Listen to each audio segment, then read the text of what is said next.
The Bhagavad Gita says, yoga is the journey of the self, through the self, to the self.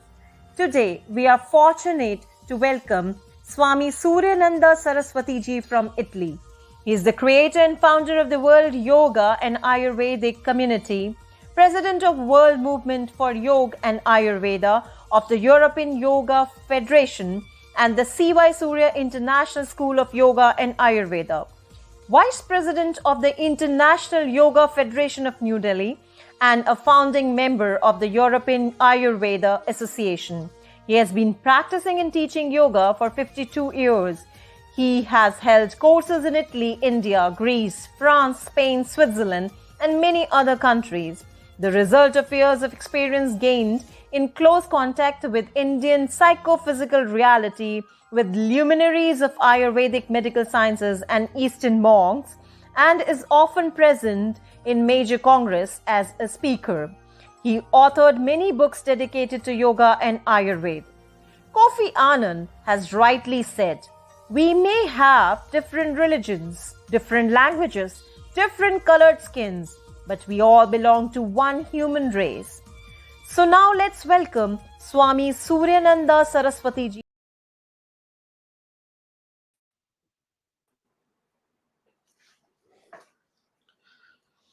Namaste, Swamiji.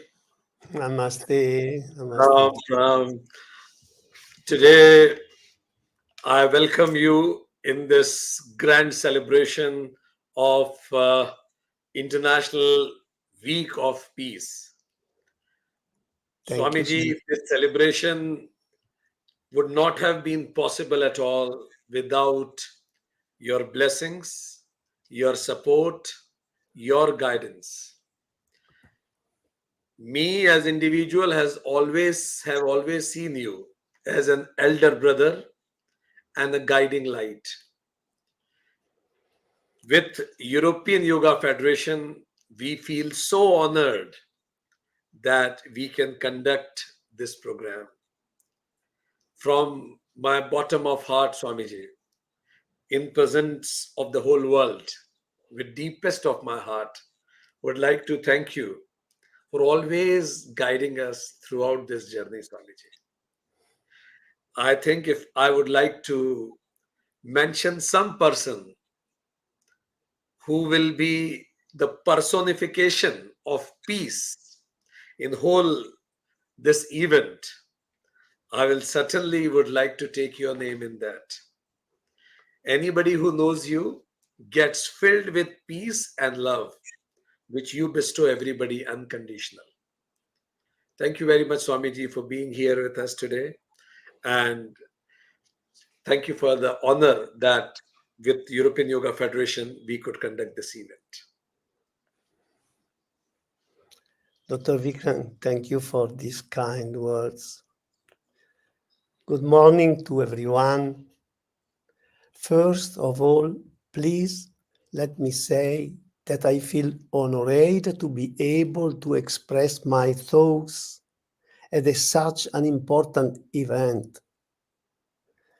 I want to say, me too, a big thank to my brother, Dr. Vikram, for arranging it and giving me this great opportunity and for everything he is doing. And thank you to all the speakers and all the important people who will be here. And finally, I want to thank you all that will listen to me.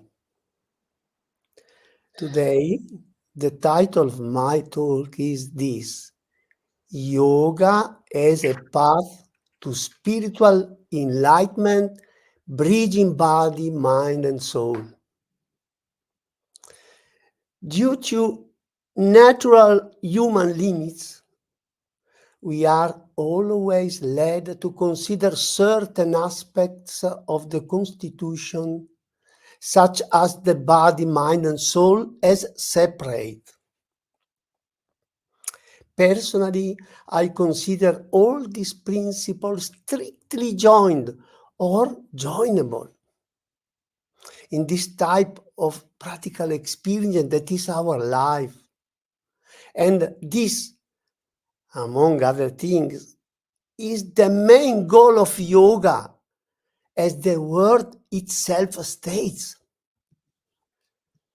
I have many times stated that for Samkhya, the old interpretation of nature, which, as everyone knows, is the basis of yoga and Ayurveda too. Only two will be the basic vital principles of the constitution. One of physical origin material and the other of a spiritual nature. The declared goal of yoga, I repeat, contained in the meaning of the word itself, will be to keep these two principles united in harmony and health.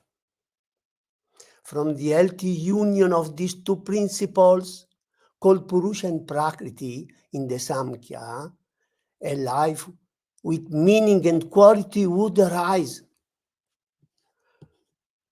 The first, as you know, the Purusha can be considered from a certain point of view the unexpressed cosmic spiritual energy. It is the seed devoid of both qualities and attributes. The impassible and immutable cosmic consciousness that in the microcosm we find reflected in the pure internal subject, cleaned up by identification with matter. The second Prakriti is the material cosmic energy, devoid of consciousness but active and dynamic. The object with which the subject mistakenly identifies. According to some schools, evil originates from the union of the two, since Prakriti would induce the Purusha to consider everything beautiful and internal, that in truth would be painful and impermanent. In modern civilization, this is exactly what has happened. Man today suffering from identification, often only in the material aspect, has lost happiness and health. I consider the identification responsible for this modern and current pathology. One of the major causes that is leading men to lose contact with reality. Also, and above all, due to the type of nutrition that it takes through the senses. Without mental clarity and discriminative ability, he is becoming, moreover, easy prey of unscrupulous people who make him dependent on objects such as, to name a few as usual, the cell phone, the television, the car, but also many other commonly used objects. Common, with which I repeat, it tends to identify. When you suffer from this indisposition that I call identification, however, you easily become prey even to news and information. Healing can occur through more correct use of the senses and mind. In other words, in my opinion, man must learn to lead the mind to become less sensitive towards impressions that can come from outside. Which does not mean rejecting the object of the senses, but simply experiencing a different, more healthy and independent condition in the state of perception. This last path could lead him towards liberation and towards what I call healthy return home, by which I mean a return towards his essential or spiritual nature, toward himself, toward reality. I affirm that spirituality is something absolutely congenital and natural. I mean that is already with us from the moment of conception and birth. It is, however, present in life in general at all levels of existence. It is therefore not just a human characteristic. It is an integral part of this wonderful manifestation in which we find ourselves and of nature. To anyone who asks me how to encounter their spiritual side, I would reply that in the end, it is a simple path. It begins with the awakening of attention, which then transforms into awareness. And awareness inevitable leads to consciousness, which is one of the instruments of the self.